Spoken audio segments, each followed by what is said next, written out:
नागपुर के राज परिवार के महल में बीते 297 वर्षों से महालक्ष्मी का उत्सव मनाया जा रहा है। नागपुर के महल परिसर में स्थित राजवाड़ा में महालक्ष्मी उत्सव के दौरान चांदी की महालक्ष्मी विराजित की जाती है। राजकुमार जयसिंह राजे भोसले ने भोसले घराना द्वारा मनाए जाने वाले उत्सव की जानकारी दी। जिस तरह भोसले राजघराने में महालक्ष्मी की चांदी की आकर्षक प्रतिमा विराजित की जाती है, ठीक उसी तरह गणेश उत्सव के दौरान गणेश मूर्ति स्थापित की जाती है। वर्षों से श्री गणेश की एक ही तरह की प्रतिमा राजवाड़ा में स्थापित हो रही है। गणेशोत्सव के दौरान महाराष्ट्र में महालक्ष्मी का उत्सव भी बड़े पैमाने पर मनाया जाता है। वर्षों पुरानी ये परंपरा है। इस समय हम नागपुर के रजवाड़े में मौजूद हैं, महल में मौजूद हैं, बड़े महल में मौजूद हैं और वहाँ पर महालक्ष्मी की मूर्ति हम देख सकते हैं और ये उत्सव किस तरीके से मनाया जाता है उसकी झलक एक आपको दिखाई देगी। 297 वर्षों से ये परंपरा भोसले परिवार में चली आ रही है।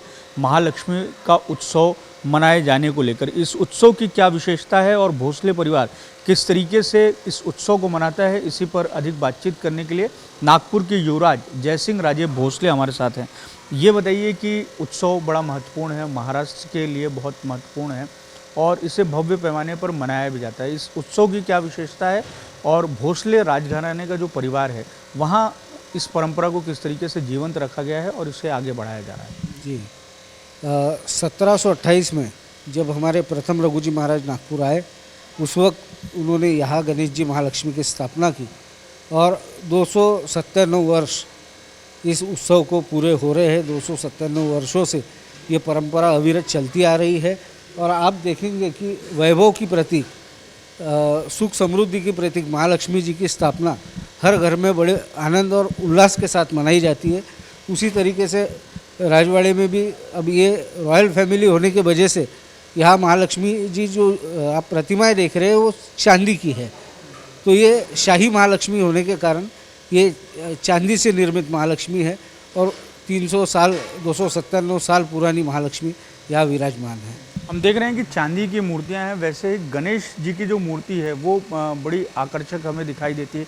इसकी क्या विशेषता है अगर आप बता पाएँ?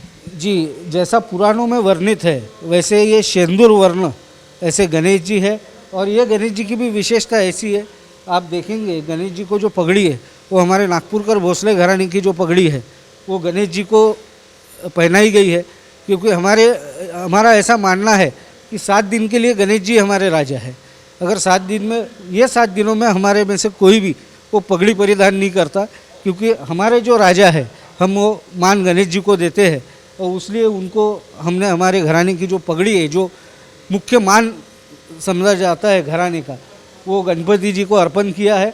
और पिछले 297 वर्ष से अगर आप हर प्रतिवर्ष देखेंगे तो आपको मूर्ति में कोई भी बदलाव नहीं दिखेगा। वही साइज़, वही रंग, हर चीज़ बिल्कुल समान। हमारे वैसे तो 7 ही दिन के गणेश जी बैठते हैं, कल उनका विधिवत विसर्जन होगा, पर यह विशेषता है कि मूर्ति में 297 साल से कोई भी बदल नहीं हुआ। आप अगले साल भी देखेंगे तो आपको ऐसे ही लगेगा कि पिछले साल की गणेश जी आपने इस साल फिर से प्रतिष्ठापना की है। तो ये वो जो मूर्तिकार इसकी निर्मित कर रहे हैं उनकी भी आज 12 पीढ़ियाँ हो गई है और वही परिवार ये गणेश जी की निर्मित कर रहा है। इस तरीके से जो मोटा राजवाड़ा है नागपुर का भोसले परिवार का, वहाँ महालक्ष्मी और गणेश उत्सव किस तरीके से मनाया जा रहा है, इसी की जानकारी हमें जो राजकुमार हैं वो दे रहे थे। और महालक्ष्मी को वैभव का और संपन्नता का देवता माना जाता है, उसकी झलक चूँकि अब महालक्ष्मी राजवाड़े में विराजित है, इसलिए उस तरीके से इस उत्सव का वैभव हमें दिखाई दे रहा है। जो सारी सामग्रियां यहाँ हमें दिखाई दे रही है वो चांदी की दिखाई दे रही हैं और इसी तरीके से मूर्ति की भी एक ख़ास यहाँ पे विशेषता है। और इस तरीके से 297 वर्षों से जो नागपुर का राजघराना है भोसले परिवार, वो इस उत्सव को उत्साह के साथ में मना रहा है और ये परंपरा इसी तरीके से जारी है। वीडियो जर्नलिस्ट अतुल गवई के साथ दिव्येश द्विवेदी, यूएसएन न्यूज़, नागपुर।